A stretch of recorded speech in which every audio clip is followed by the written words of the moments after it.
I was 41 years old, and I had told myself for a long time that nothing down in that valley was my concern anymore. Until the morning I woke to the smell of another man's barn burning, and rode down off my own hill to find out whose. It was the dry end of August. The Pell had gone low and brown between its banks, the way it did every late summer, and Larkspur Bottom below my bench was the color of an old saddle, all the green burned out of it but for the one green seam that followed Calder Spring down through the Stowe place. That seam was the whole quarrel, though I didn't let myself think on it that early. I only knew, lying in my bunk in the gray before sunup, that the smoke coming through my window was wrong. Hay smoke and pine smoke, a man learns to read like a letter. This was tarred shingle and green lumber, and something underneath it that turned my stomach, and it was coming up the draw from the bottom.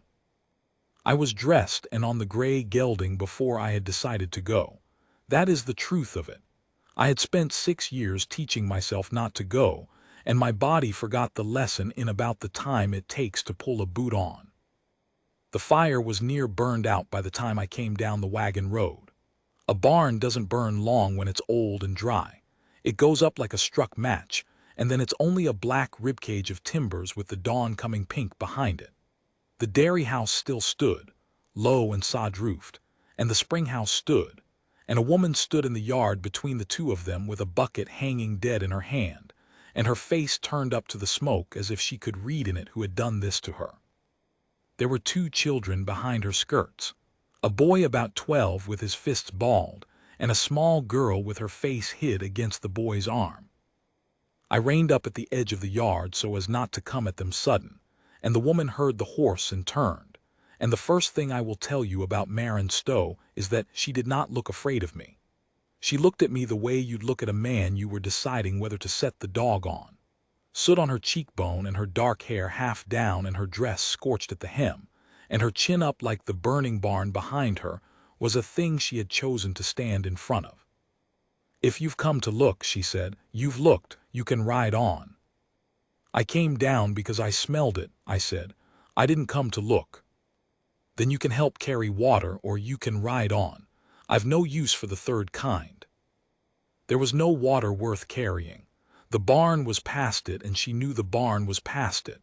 What she was telling me, in the only way she had left that morning, was that she would not stand there and be pitied by a man on a horse. I had been that kind of proud once. I knew it when I saw it. I got down. I tied the gray to the gate-post, and I took the bucket out of her hand, not gentle, just took it. And I walked to the spring and filled it, and I went and threw it on the one corner post that was still making smoke, the one nearest the dairy house, because a wind could carry a spark from it to the sod roof, and then she would have lost the second thing in one night. I did that 4 or 5 times while she watched me, and the boy watched me, and somewhere in there the boy decided I was not the man who had set the fire, and he came and took the second bucket and worked beside me without a word. When the last of it was only steam and stink, I set the bucket down and looked at what was left. The barn was gone. From the way the char lay I could see it had been started in 3 places along the windward wall, which is not how a lantern falls or a pipe drops. I had been a town marshal for 11 years before I quit it, and a man does not unlearn the look of a thing that was meant. "This was set," I said. "I know it was set," she said it flat like I'd told her the sky was up. "It was set by men I can't name and a man I can. Renner wants the spring.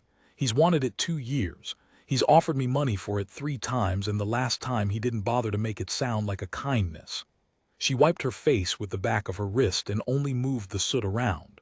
"Last night was the 4th time he asked. I expect there'll be a 5th. I knew the name. Everybody on the Pell knew the name. Silas Renner had come up the railroad 4 years back with a Denver bank behind him and a smile he wore like a good coat, and he had bought the Bar Cross and then the Tully Place and then half the bottom one foreclosed deed at a time, and what he was after under all of it, any fool could see, was water. A man who owned Calder Spring owned the only year-round flow in 20 miles, and a man who owned that could put a price on every acre downstream and dry out anybody who wouldn't meet it. The Stowe dairy sat square on the spring. Marin Stowe was the cork in his bottle, and last night he had tried to burn the cork out. "Where's your husband?" I asked, because I didn't yet know, and because a barn burning is the kind of thing that ought to bring a man out of the house with a gun. Something went across her face and steadied. "In the ground by the cottonwood since the spring before last. The Pell took him at the high water, fetching a calf out of the wash." She said it without a tremor, which is its own kind of grief, the kind that's been carried so long it doesn't show its weight anymore. "It's me and Tobe and Belle. It's been me and Tobe and Belle for 16 months, and we've kept the spring out of that man's hands 16 months, and we'll keep it 16 more." I looked at the boy, Tobe, who had set his bucket down and was standing with the soot on him trying to look like a man who'd keep a spring out of anybody's hands. He was 12. The girl, Belle, had come out from behind him now that the fire was down, and was looking at the gray gelding the way small children look at a big horse, which is to say she had forgotten for one blessed minute that her barn was burned. 7, maybe, barefoot. I have to tell you that I did not want any part of it. I want that set down plain, because what came after has been told around here in a way that makes me out a better man than I was that morning. I had buried my own wife and the daughter who came too early with her, 6 years gone, in the little fence square up on my bench, and I had ridden my own cattle on my own grass and spoken to about 4 men a year and called that a life.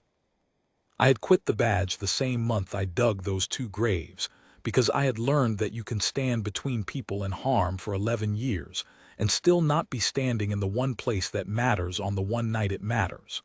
I had decided harm was a thing I would no longer pretend I could stop.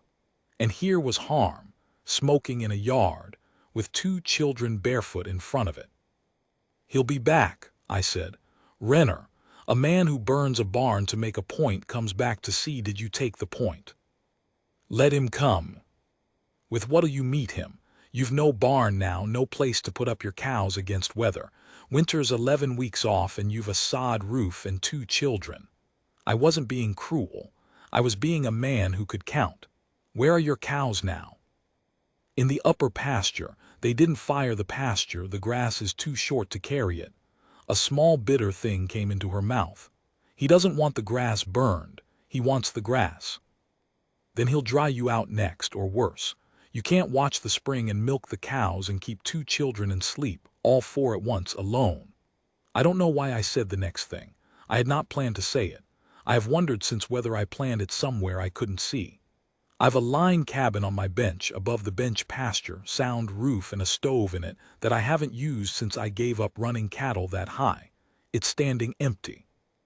You'd be up off the bottom where he can't fire you in the night, and your cows would be on grass that's still green because it's mine and it's high, and you could keep your spring by holding the deed to it without sitting on top of it in the dark waiting to be burned. She looked at me a long moment. The dawn had come full up by then, and I could see her eyes were not dark as I'd thought, but a kind of gray-green, river-colored, and they were doing arithmetic on me the same as I'd been doing arithmetic on her. "And what do you want for it?" she said. Not a question. She had been offered things by men before, and she had learned that an offer is a bill that comes due. "Nothing," I said. "Everybody wants something. Renner wants my water. The bank wanted my Roberts note paid the week after we put him in the ground. The church ladies wanted to bring me a pie and stand in my kitchen and look at how I was bearing up. Nobody rides down off a hill to a stranger's burned yard and offers her a roof for nothing." I thought about that. She had earned a true answer, and I gave her the truest one I had, which was not a flattering one. "I had a wife," I said, "and a girl that didn't get her first breath, 6 years back. They're up on that bench in the ground, 50 steps from the cabin I'm offering you. I don't go up there much. Maybe I'd like the ground to have somebody living near it again that wasn't me. That's a selfish thing, and you can call it that. But it's not your water, and it's not your bed, and it's not a debt. It's a cabin standing empty and a man who'd as soon it weren't." She was quiet. The boy looked between us. The little girl had walked, while we talked, all the way to the gray gelding and was standing under his nose, and the gray, who is a sour old horse that has bitten me more than once, had dropped his head and was breathing into her hair, gentle as you please, and that did more to settle Marin Stowe's mind than anything I'd said. I have noticed that animals and children make up their minds about a man faster and truer than the man can argue for himself. On terms, she said. Name them. I pay my way. I don't take charity and I won't be beholden. I'll keep your cabin and I'll run my dairy and I'll sell you butter and milk at the town price, less nothing, and what your hands buy elsewhere they can buy from me.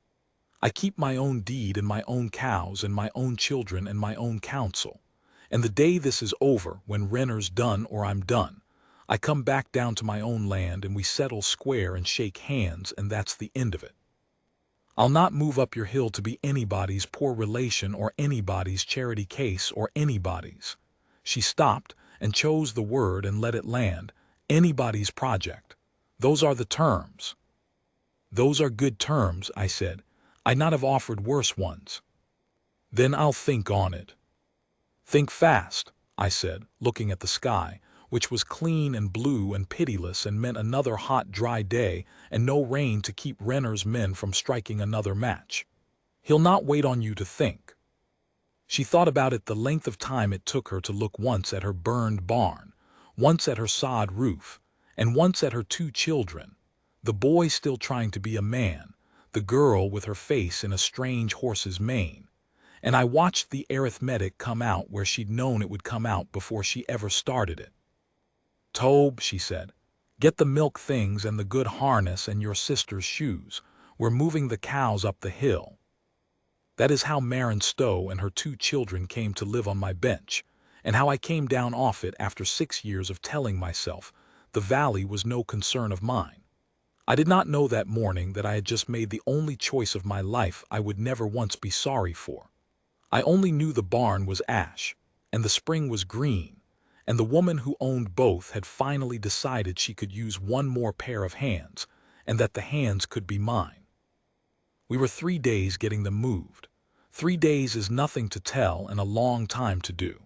I brought my wagon down and my 2 hands, old Pardo, who'd been with me since before I quit the badge and was past 70 and worth 2 younger men at anything that didn't need a fast horse, and a kid named Ferris who could rope, and we hauled what the fire had spared up the wagon road to the bench. It wasn't much. A barn fire takes the year's hay and the milk cow stanchions, and the calf pens and the harness if it's hung in the barn, but the Stows had kept their dairy gear in the spring house, which is the right place to keep it, cool and apart, and so the churns and the pans and the cheese press and the separator came through, and a dairy is its gear before it's its building.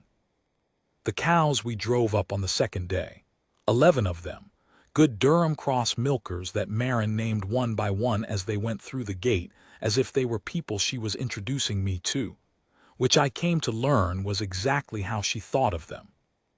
The line cabin was sound, but it had been 6 years shut. Marin had it scrubbed and the stovepipe cleared and the window glass washed and a garden patch staked out behind it before I'd have thought to do the first of those things. The woman did not sit still. I have known men who worked hard, and I have known a few who worked the way she did, which is to say that she worked as if work were a wall she was building between her children and the dark, 1 stone at a time, and would build it as high as she had to and never once lean on it to rest. By the end of the 1st week, the cabin had curtains in it cut from a flour sack and dyed with onion skin, and there was a row of milk pans cooling on a shelf Pardo had knocked together in the old shade where I used to hold sick calves, and the bench, which had been a quiet place I rode through, had milk smell and child noise in it, and I found I did not mind the noise the way I had thought I would. I will not pretend it was easy between us at first. It was not. She was braced against me, waiting for the bill, and I had been alone so long I'd forgot the shapes of ordinary kindness and kept doing them rough. The first morning Belle, the little one, came and stood at my elbow while I mended a stretch of fence and asked me did the gray have a name, and I said no, because he didn't. I'd never bothered, and she looked at me like I'd told her I'd never bothered to name my own child, and went away. And I heard her tell her mother that the sad man's horse didn't have a name, and it sat wrong with me the rest of the day until I went and found the girl and told her she could name him if she wanted to. It being beyond me, and she named him Biscuit, and a man cannot stay entirely shut up inside himself when there is a child on the place who has named his horse Biscuit. That is just a fact about the human animal. Tobe was harder. He was the man of his family, and I was a strange man on whose land his family now stood, and that is a galling thing for a boy of 12 who has carried more than his years. He watched me to see would I lord it. I made it my business not to. I gave him work and paid him a hand's quarter wage for it, paid it into his own hand and not his mother's, which I had learned long ago is the difference between making a boy feel a charity case and making him feel a man. And after the first week, he stopped watching me to catch me lording it and started watching me to learn how I threw a diamond hitch, which is a better thing for a boy to watch a man for. And Marin and I circled each other like two dogs that have decided not to fight but haven't decided to be friends. We were polite. We did business. She brought my house its milk, and I paid the town price less nothing the way she'd said, and we talked of cows and weather and the state of the Pell, and not once in those first weeks of anything else. And underneath the politeness was the thing neither of us would say, which was that Sila's Renner had not gone away. He came up my hill the second week, in a buggy, with 2 riders behind him. I was at the lower gate when I saw the dust, and I knew the buggy for his because no honest man in that country drove a buggy in August. A buggy is a thing for a man who wants you to know he doesn't have to ride. I sent Ferris up to the cabin to tell Pardo to keep the children in, not because I thought Renner would harm a child. He was too careful a man for that. He did his harm at arm's length with matches and other men's hands and paper, but because I did not want Belle to learn that early what a buggy could mean. Then I leaned on the gate and waited for him, and I did not open it. He pulled up on the far side of it. Sila's Renner was a big soft man gone hard in the way that soft men go when they get money, which is to say hard at the edges and still soft in the middle. Good coat, town hat, a watch chain across him you could have staked a calf with. He smiled at me over my own gate. "Lonergan," he said. "Whit Lonergan. I'd heard you took in the Stowe woman. I didn't credit it. A man keeps to himself like you do," I said. "He's not the sort to borrow another man's trouble." "She's not trouble," I said. "She's a tenant." "A tenant." He liked the word. He turned it over. "Well now, you always were a man for the strict word. I remember you from when you wore the star down in the bow. Strict man. Fair man," they said. He let the past sit there a second, the way a man does when he wants you to remember you used to be somebody and aren't any more. "I'll come to it, Whit, since you're not a man for the long way round. That spring she sits on is the key to this whole valley, and she's a widow woman with 2 children and no barn and no man and no sense to take a fair price when it's put in her hand. I've put it in her hand fair 3 times. I'm prepared to put it in her hand a 4th and richer, and I'd as soon do it through a sensible man than waste more breath on a stubborn woman. You bring her to reason, I'll see you're not the poorer for it. There's a way for everybody to win here." I looked at him a while. The 2 riders behind him were hired bar-cross men, hard enough, watching me the way hired men watch, which is to say without any particular feeling in it. It would be a job to them either way. "Mr. Renner," I said, "her water's not mine to sell and her reason's not mine to bring you. You want to make her an offer. The gate to her land is down in the bottom and it's hers and you can knock on it. But you'll not make it through me, because I'm not for sale and I'm not a road to anybody who is." The smile didn't go. That was the thing about Renner, the smile never went. It just got colder behind, the way water gets cold under ice that's still clear. Everybody's a road to somewhere, Whit, and every man's for sale. The only thing that's ever in question is the price and whether the fool knows his. He gathered his lines. "I'll tell you something for nothing, since we were both younger men once in this country. I don't lose. I have never in my life lost a thing I set my hand to, and I have set my hand to that water, and the only choice anybody downstream of me has got is whether to be on the dry side of me or the wet side. You think on which side you'd rather your widow's children were standing come February. And there it was, soft as you please over my own gate, in the sunshine. The threat dressed as advice, which is the only kind a careful man ever makes. I have thought since that this was the moment I stopped being a man renting out a cabin and started being a man in a fight, because something in me that I had buried 6 years deep with my wife and my girl turned over in its sleep when he said come February, and woke up, and I knew it had woke up, and I knew it would not lie back down. "I'll think on it," I said, which was her phrase, and I'd not even meant to borrow it. "Now you're on my land, Mr. Renner, and I'd take it kind if you weren't." He laughed short and turned the buggy, and went back down my hill with his dust behind him, and I stood at the gate a long time after he was gone. When I came up to the cabin, Marin was on the step with the churn between her knees, working it slow and even, and she did not look up, but she said, "What did he offer you?" "Money," I said, "and a warning. He didn't say which I should take more serious. I expect both." "And what did you say?" "I said her water's not mine to sell."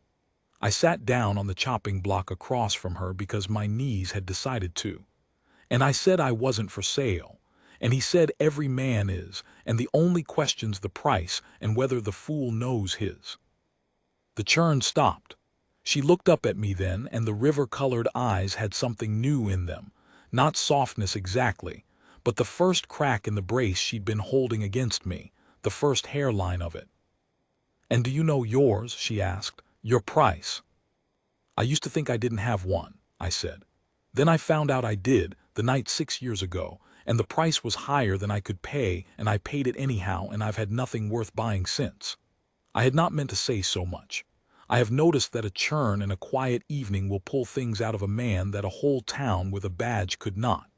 "So I expect what I'm telling Renner is the truth, Mrs. Stowe. There's nothing left in me he's got the coin for.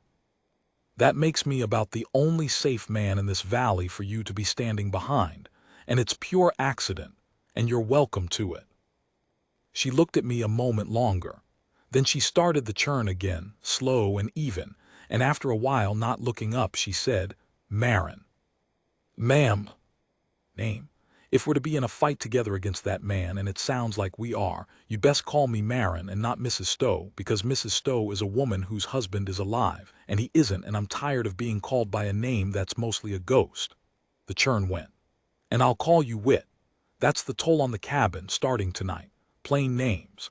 I find I can't be braced against a man and call him by his Christian name at the same time, and I'm too tired this evening to stay braced." "Marin," I said, trying it. It fit my mouth better than I'd have guessed. "There," she said. "Now go wash, both your hands are black, and tell Tobe suppers when the butter comes," and she stopped, and I saw it cost her something to say the rest, and thank you, for the gate, for not being a road to him. It's a small thing, and it's the first wall anybody stood in front of us in 16 months that didn't have a bill behind it, and the churn covered the rest of it. She did not cry. I think Marin Stowe had decided some long while back that she could not afford to start, for fear she'd not be able to stop in time to milk the cows. But her voice had gone thick, and she bent her head to the churn so I'd not see it, and I had the wit, for once in my life, to get up and go wash my black hands and leave a proud woman her one unwatched minute. That was the end of the bracing, more or less. Not the end of the wariness that took the whole autumn, but the end of her waiting every morning for the bill. We were, from that evening, two people in a fight on the same side of it, and a strange thing happens to people in that case. The fight makes a kind of home faster than peace ever could, because you are watching the same dark together, and a watched dark is a smaller thing than a dark watched alone. The valley was the last good water in a hard country, and that is the whole of it, but I'll give you the parts. Calder Spring came up out of the rock at the head of the bottom, cold and steady the year around, and it had never failed in the memory of any man living. Not in the drought year, when the Pell itself ran to a string of warm pools you could step across.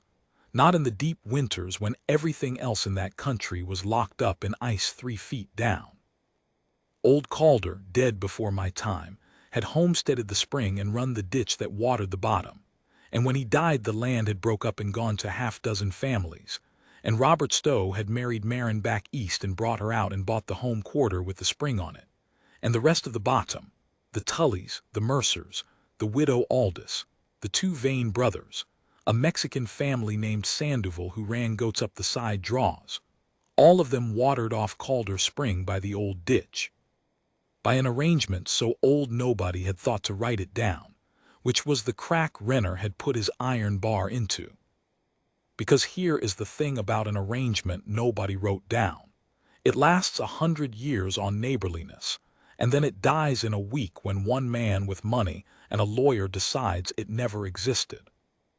Renner had bought up the paper on half the bottom, and he had got a Denver lawyer to look at the old filings, and the lawyer had found that the ditch right, the legal right to take water from the spring and run it down to all those farms, was filed in old Calder's name and had never been properly conveyed to anybody after him. Which meant, the lawyer said, that the ditch right belonged to whoever held the spring quarter, which was Marin. Which was why Renner wanted the spring quarter and not just the water on it. He didn't want a drink, he wanted the valve. A man who held that quarter could, by the lawyer's reading, shut the ditch and dry out every farm below it, or charge each one whatever he pleased for the water their grandfathers had taken free. Marin had never shut the ditch. The thought would not have crossed her mind. She watered her neighbors as Calder had and as Robert had and asked nothing, and that was exactly the trouble, because as long as she held the spring and ran it neighborly, Renner could not get his hand around the valley's throat. He had to have the quarter. And a widow with 2 children and no barn, the kind of woman a careful man expects to break, would not sell it to him, and that was the splinter under his nail that drove him to the matches. I learned most of this over that autumn in pieces, sitting on the cabin step in the evenings while Marin churned or mended, and Tobe whittled and Belle fell asleep against my arm, for the little one had taken to me entire by then, in the bottomless way of small children, and would climb into a lap as if a lap were a public thing and fall asleep mid-sentence. And I, who had not held a child since I held my own one dead minute, found that I could not make myself shift her off.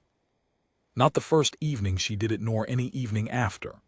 Marin watched me not shift the child off, the first time, and something passed over her face that she turned away to hide, and she churned a little faster and said nothing, and I said nothing.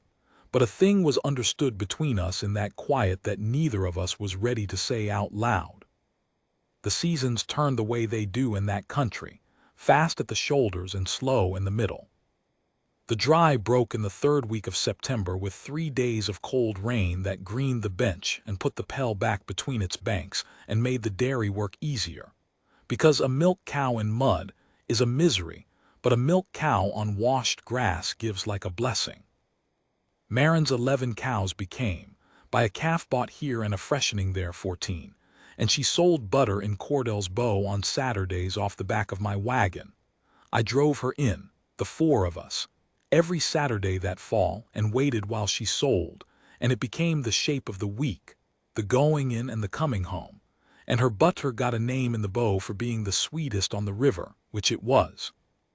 Because the woman worked her cream cold and clean, and would throw out a churning that didn't come right rather than sell a soul a pound of butter she'd not eat herself. That was Marin in a churn of butter. She would not sell short measure or false weight or second quality if it cost her the rent, which it sometimes near did, and the town came to know it, and a town that knows a thing like that about a person will stand by them later in ways the person can't foresee. I'll come to that. Renner did not fire another barn. He was too clever to do the same thing twice when the first hadn't worked.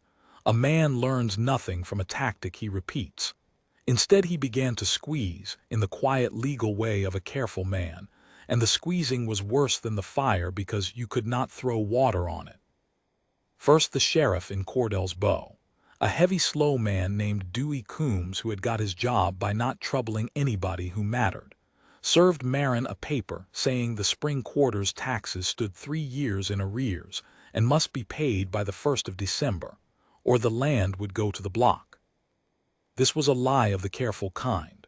Robert had paid the taxes every year and Marin had paid them after him, and she had the receipts, but the receipts were paper and paper burns, and her barn had burned, and Renner had calculated rightly that a widow's tax receipts would have been in the house or the barn and not in a bank box in town, and he had calculated that the county clerk, who owed Renner's bank money, would find the county's record of those payments mysteriously mislaid.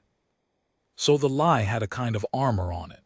She could swear she'd paid, and the clerk could swear there was no record, and between her word and the county's record, a judge would take the county's record, and the land would go to the block, and Renner's bank would be the only bidder ready with cash, and that would be that. Marin read the paper at the kitchen table by lamplight with her jaw set, and then she handed it across to me without a word, and I read it, and I understood the shape of the thing, and I felt the old cold martial calm come down over me that I'd not felt in 6 years, the feeling of looking at a wrong that has been built careful and patient, and looking for the one joint in it that wasn't built careful enough, because there is always one. A careful man builds a careful lie, and then, because he is careful, he leaves a careful trail, and the trail is the joint. He had to have the clerk lose the record, I said. He couldn't burn the county courthouse the way he burned your barn. So the record's not gone, Marin, it's mislaid. There's a difference. A burned thing is ash. A mislaid thing is sitting in a drawer somewhere, and a man who'll mislay a record for money is a man who'll unmislay it for fear, and fear is a thing I used to be in the business of. You're not the marshal anymore, Wit. She said it gently, not to wound, but because she'd not have me ride into a thing on the strength of a star I'd hung up. You can't lean on Coombs and you can't put the clerk in a cell. You're a rancher with a hill. He's got the law in his pocket and money in his hand, and you've got me and 2 children and 14 cows. I'll not have you break yourself on him. I've broken enough on him for one family. I'm not going to break on him, I said, and neither are you. But you're right, I'm not the marshal, so I'll not do it the marshal's way. There's a better way, and it's slower and it's surer, and Renner can't burn it, and it starts with you and me getting on the wagon Monday and going to the one man in this country Renner doesn't own. And who's that? Judge Alban Price, I said. The circuit judge. He comes through the bow twice a year and he's due in November, and he hated Renner on sight the one time they met, which I happen to know because I was in the room in my martial days, when Renner offered him a thing that a judge is not offered, and watched Price look at him the way you look at something you found on your boot. Renner's money has bought the sheriff and the clerk and half the bottom's paper, but it has not bought Alban Price, because Alban Price is 71 years old and has $6,000 and a bad heart, and not one single thing left that he is afraid to lose. And a man with nothing left to lose is the one kind of man money has no road to. I know. I've been getting to be that kind of man myself. She looked at me across the lamp. You keep saying that you've nothing left to lose, that you're past buying. Her voice was quiet. I wonder, is it still true, Wit? You looked at my belle asleep on your arm an hour ago like a man with a great deal to lose. I didn't answer that. I couldn't that night. It was too near a true thing, and I had spent 6 years not standing near true things. But I have thought since that this was the night the second wall in me came down, the inner one, the one I'd built after my wife. The wall that told me I must not love anything again because loving it was the same as standing over its grave, only the grave hadn't been dug yet. And that Marin, who missed nothing, saw it come down in my face by the lamplight before I knew it myself, and was kind enough to let it pass, and start the talk again on Judge Price, and let a hard man keep one more night. The comfortable lie that his heart was still safely buried on the hill. We want to see about the receipts a different way first, though before the judge, because I have learned that you do not go before a fair judge with only your word. You go with the thing that proves your word, and a fair judge will do the rest. And the proving of it is a piece of the story I'm fond of, because it was the children who cracked it, not me. It was Tobe who remembered. We were at the supper table, the 4 of us, talking it round, and Marin said for the 3rd time that the receipts were in the barn, in the tin box on the shelf over Robert's workbench, and the barn was ash, and Tobe stopped with his spoon halfway and said, "No, they weren't, Ma. Not the old ones. Pa kept the old ones in the spring house in the floor." Marin went still, in the floor, under the third flag from the door. The cool flag, he called it. He kept the deed there too, and the money for the spring taxes when he was saving it up, on account of he said a spring house don't burn. The boy's face did a thing then, half pride and half grief, the look of a boy who has just remembered he carries a piece of his dead father that nobody else had. He showed me where, the summer before he said the man of the place ought to know where the cool flag was. I never told because there was never call to. I forgot I knew.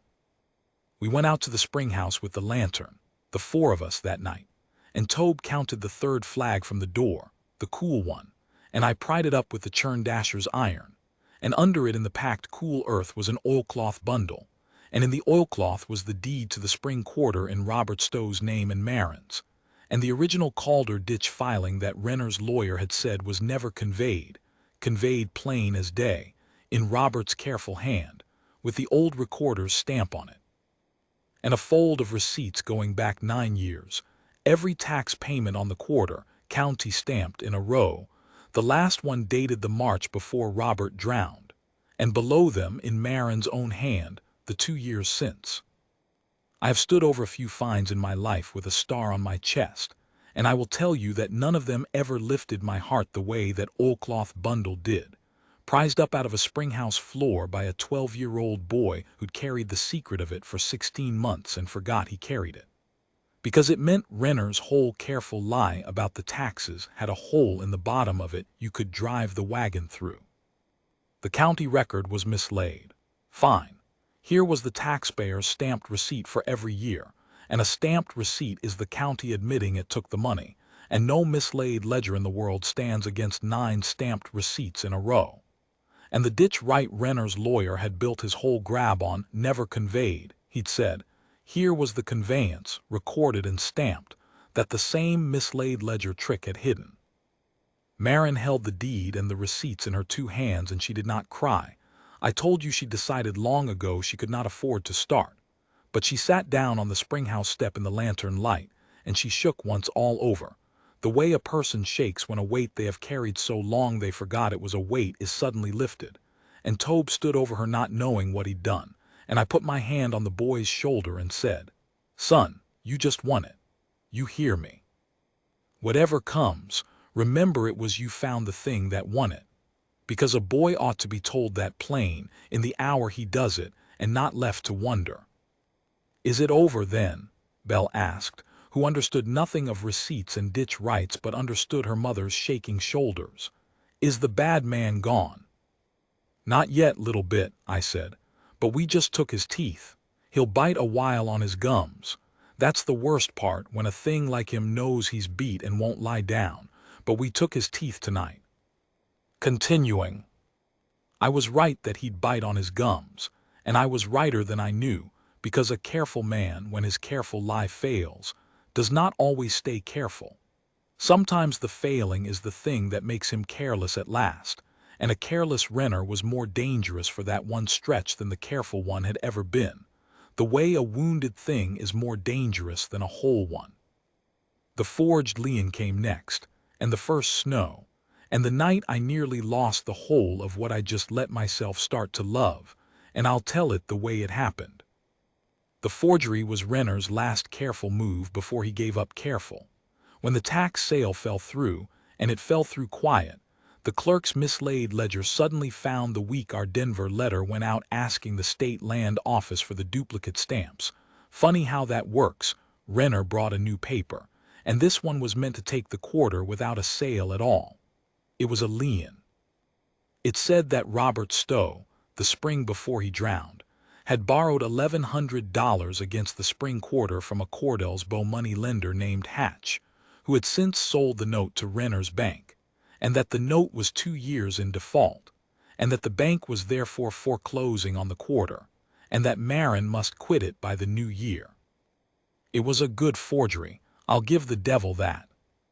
Renner's people had got hold of a real note Robert had signed years back for a wagon, and they had the genuine signature to copy, and the lien had Robert's name on it in a hand close enough that Marin, looking at it, went white, because for one terrible minute she could not be sure her dead husband had not done this thing, borrowed against the land without telling her, in the secret way that even good men sometimes carry a money trouble alone. And that 1 minute of doubt was the cruelest cut Renner ever dealt her, crueler than the fire, because it made her doubt the dead, and the dead can't answer. But she came up out of the doubt fast, the way she came up out of everything. "No," she said, laying the lien down. "Robert never borrowed $1,100 in his life, and never against this land. He'd have told me. And look at the date, Wit, April the 9th. Robert was 3 weeks drowned by April the 9th. He signed a note 3 weeks after the Pell took him." She let out a breath that was half a laugh and half a sob, and all iron. "They got careless. They copied his hand, and they got the date wrong because they didn't think a dead man's wife would have the date her husband died burned into her like a brand. April the 9th. He went under the high water on the 17th of March. This note signed by a ghost 3 weeks in the ground." I looked, and it was so. And I felt the cold martial calm come down again, harder this time, because a forged barn fire is a thing a man does at arm's length, but a forged note is a man's own hand putting itself on a crime. And Renner's people had signed a dead man's name 3 weeks after his death. And that was not a thing you fought with.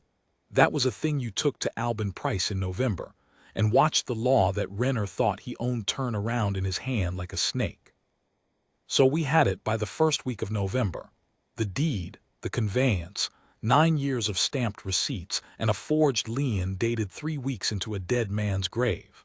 We had enough to break Renner in open court, by paper and by daylight, the clean, slow, sure way, with no gun drawn and no man hurt, which was the only kind of winning I wanted by then, because I had buried enough of the other kind. But Renner knew we had it. That was the trouble. He had spies in the Bow, the clerk, the sheriff, a clutch of men who owed his bank, and he knew the duplicate stamps had come from the state, and he knew or guessed that the receipts had surfaced, and he knew his forged lien was a noose he'd tied for his own neck if it ever reached Price. And so Silas Renner, careful all his life, came to the end of careful. He had one move left that did not run through a courthouse, and it was the oldest and ugliest move there is, and he made it on the first night the snow came. The snow came early that year, the second week of November, the night before the judge was due in the Bow. It came the way the first big snow comes in that country, no wind at first, just a great soft falling down of the sky, fat flakes the size of a thumbnail, until by full dark there was a foot of it and more coming, and the world gone white and silent, and the temperature dropping like a stone down a well. A first snow like that is a beautiful thing and a dangerous one, because the cattle aren't down off the high grass yet, and the wood's not all in, and a man can be caught out in it. I was caught out in it, is the short of it. I'd ridden up to the high bench at dusk to push the last of my own steers down ahead of the storm. Fools work to leave it so late. But I'd been 3 days in town arranging things for the judge, and the steers had been on my mind. And the snow caught me up there in the dark. And what should have been an hour's ride down became a blind crawl, the gray feeling for the trail under a foot of snow. And it was full black and near midnight before I came down off the high bench toward the lights of the cabin.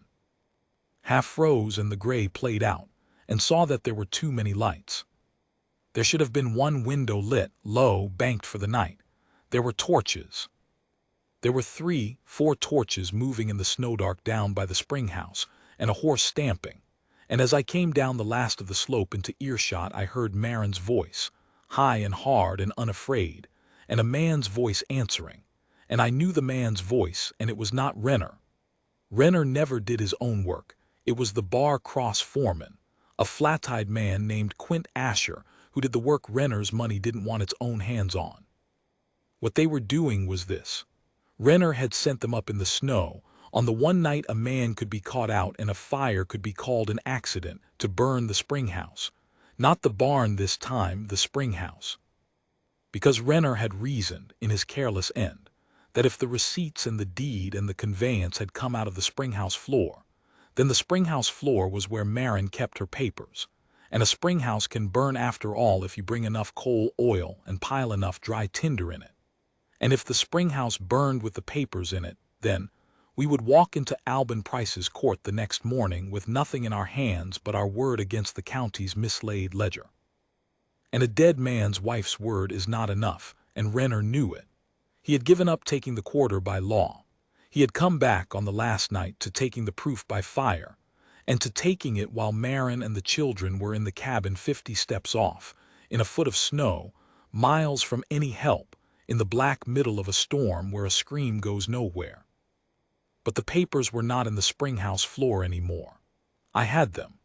They had been in a flat tin under my own bunk for a week, ready for the morning's ride to the judge, because I am a careful man too, in my way, and a man does not leave the thing that wins his fight in the place his enemy already dug it out of once.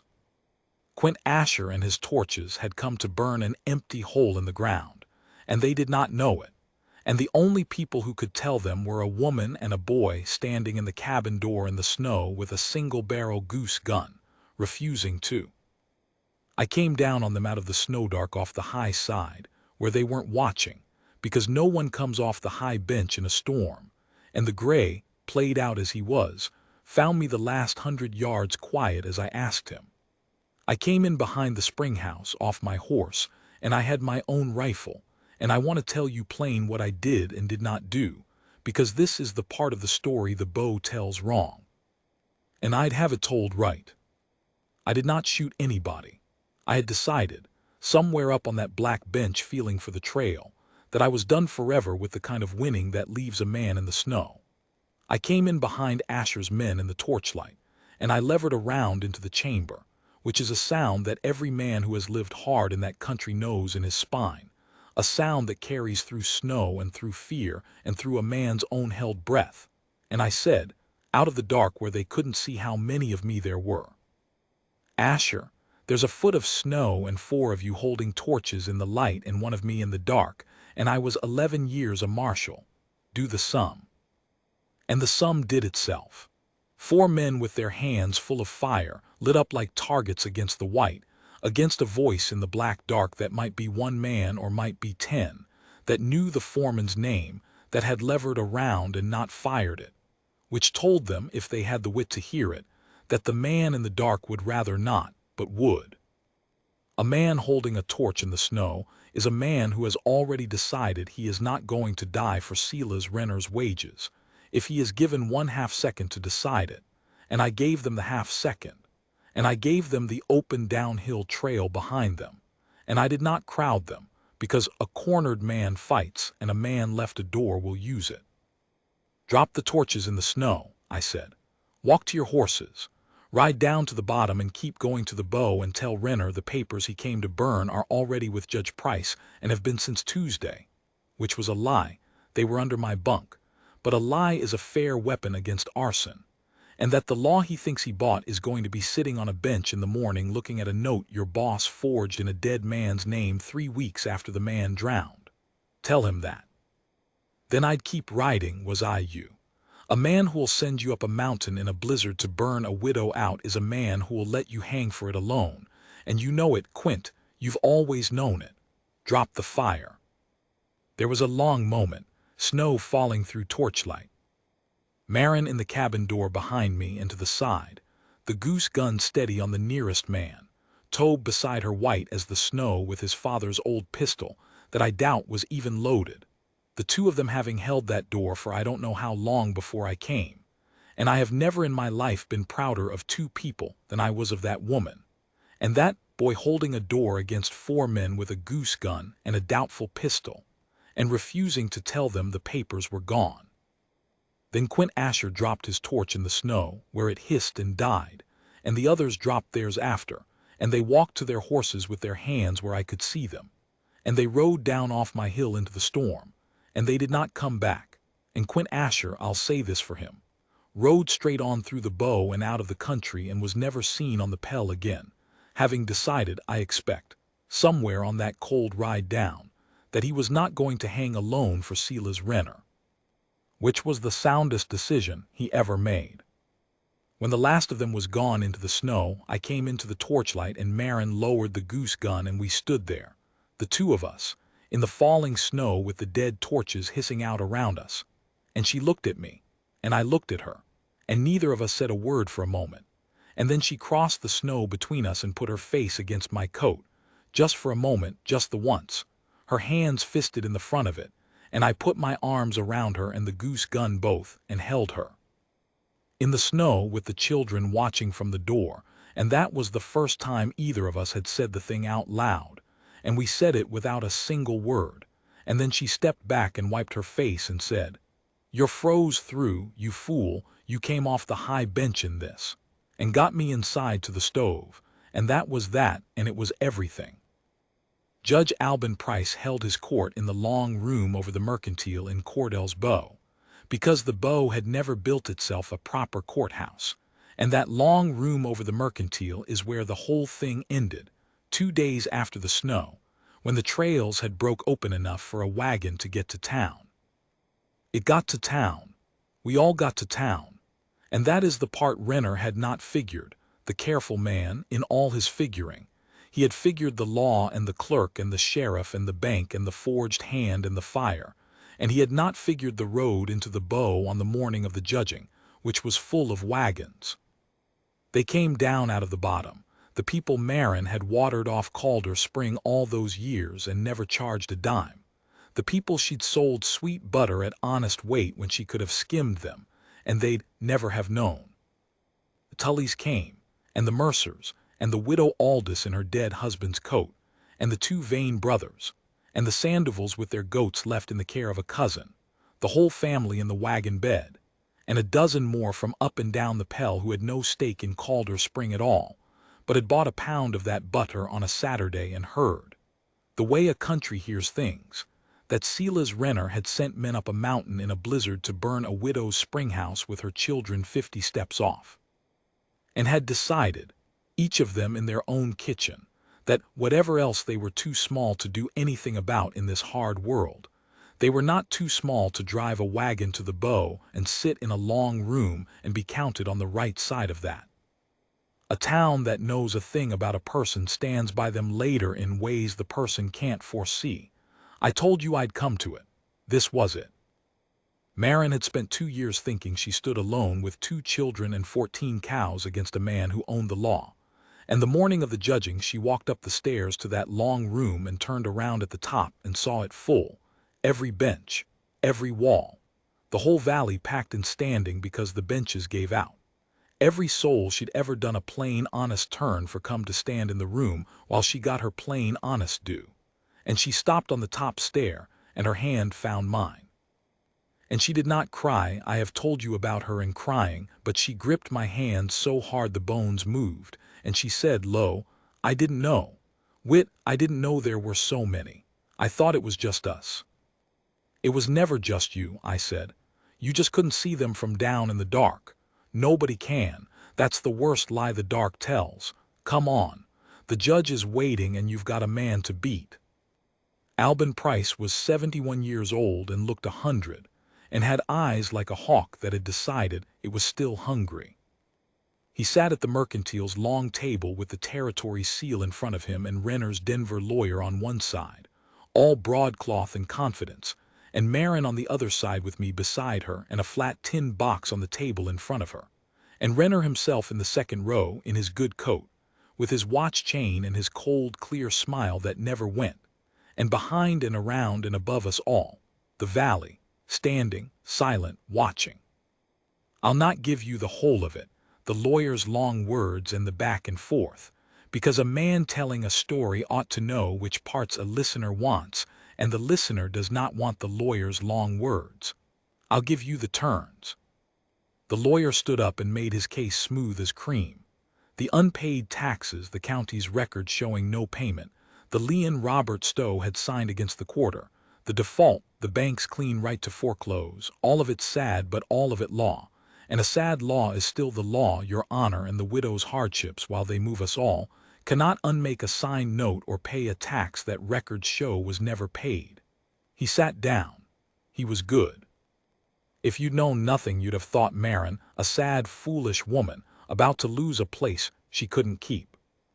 Then Alban Price looked at Marin over his spectacles and said, "Mrs. Stowe, you've heard the bank's case.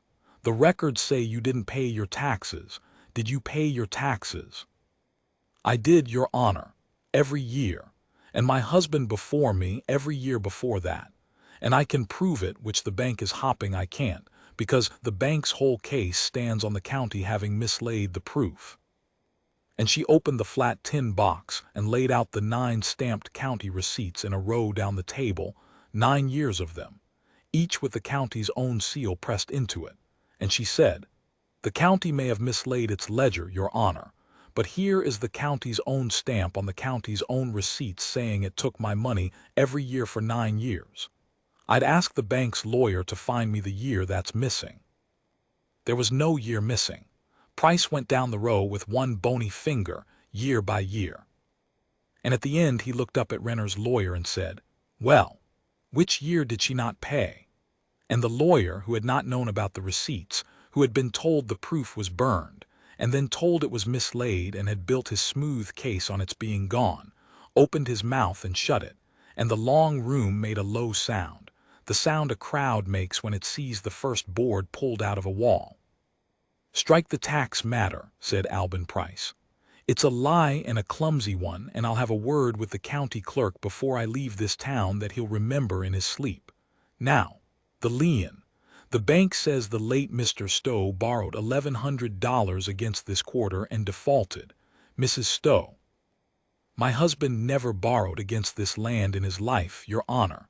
But I won't ask you to take my word, because a widow's word is a cheap thing in a court, I've learned."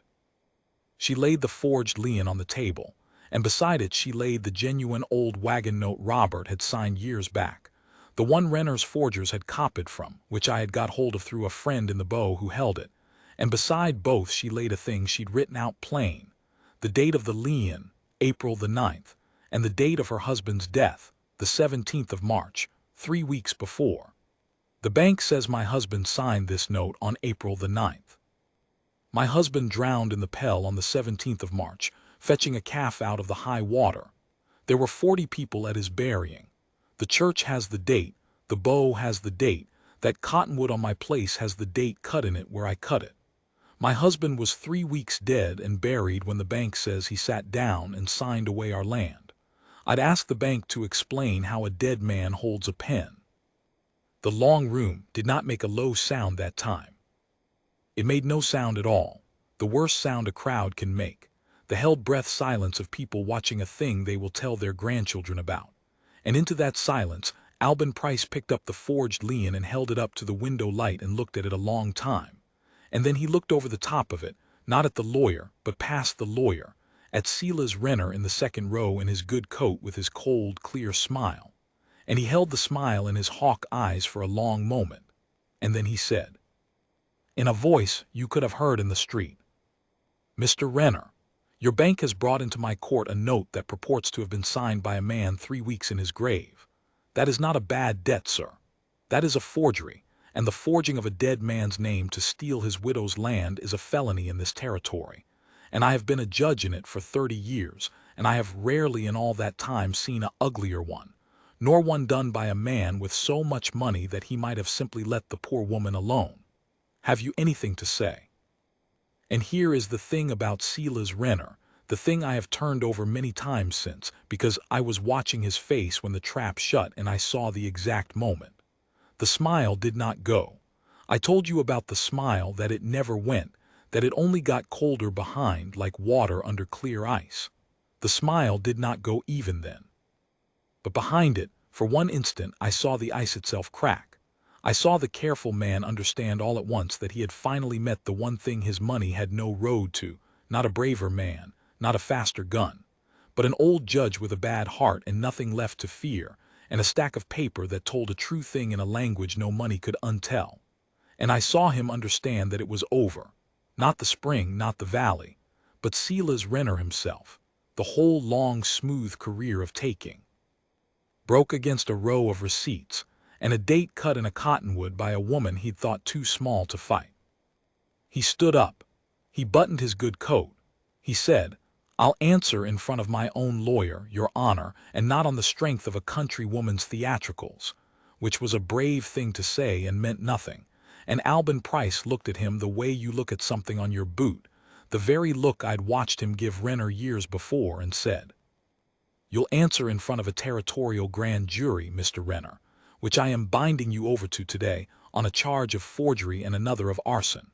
For I've had a deposition this morning from a man named Quint Asher, who you sent up a mountain in a blizzard and then, characteristically, left to hang alone, and who, finding himself left to hang alone, rode to the territorial marshal at the county seat and bought himself out of the rope by selling you whole. Your foreman gave you up, Renner. The men money buys are the men money loses. You of all men ought to have known it. Sheriff Coombs." And here the old hawk turned his eye on fat, slow Dewey Coombs, who had got his job by never troubling anybody who mattered and was about to learn what it cost. "You'll take Mr. Renner into custody, and then you'll surrender your own star, for I've a deposition with your name in it too, and a long memory, and we are going to have a very thorough house cleaning in this county before the snow's off the ground." Quint Asher had given him up. I had not known that, sitting there, I'd thought my bluff in the snow was all we had on the arson, the lie that the papers were already with the judge. But it turned out that the flat-eyed foreman, riding down off my hill in the storm that night convinced he'd be hung alone for it, had not even gone back to Renner at all. He'd ridden straight on past the bow to the county seat, and laid the whole thing down in front of the territorial marshal in exchange for his own neck, the same sound calculation that had made him drop his torch in the snow when a voice in the dark told him to do the sum. The men money buys are the men money loses. Alban Price said it from the bench, but I'd said a rougher version of it to Quint Asher across 4 guttering torches 2 nights before, and it had been true both times, and it is the truest thing I know about men like Renner. They build their whole house out of other men's fear and other men's wages, and a house built out of fear has no wall that will stand the one night the fear turns the other way. They took Silas Renner out of that long room in front of the whole valley he'd tried to buy, and he went out still smiling his cold smile that wouldn't go, down the mercantile stairs and into a snow-bright morning, and the valley stood on both sides and watched him go and did not jeer him, which I was proud of, because a jeering crowd is an ugly thing, and these were not ugly people. They were only people who had been afraid a long time and were not afraid anymore. And they stood and watched the thing that had frightened them get walked down the stairs in irons, in the daylight, by the law it had thought it owned, and that is a better justice than any gun ever gave anybody, and it was the justice I had quit a star 6 years before because I'd stopped believing it was possible, and here it was, in a long room over a mercantile, possible after all. I have not got much more to tell, and what's left is the good part, and a man telling a long story ought to know to tell the good part quick and plain and not gum it up. Renner went to the territorial prison for the forgery and the arson both, and his Denver bank with him in irons had no more stomach for the Pell, and sold off the paper it held on the bottom at a loss to a land company that only wanted its money back and was glad to let each family buy its own deed clear over the next few years, which most of them did, off the back, in no small part, of the dairy money that flowed when Calder Spring ran free, and neighborly the way it always had. The ditch right was confirmed to Marin and the bottom by Alban Price before he left the bow, written down this time, properly, so that no careful man with a lawyer could ever again say the old neighborly arrangement had never existed. The county got its house cleaning. Dewey Coombs gave up his star, and the bow got a sheriff worth the name.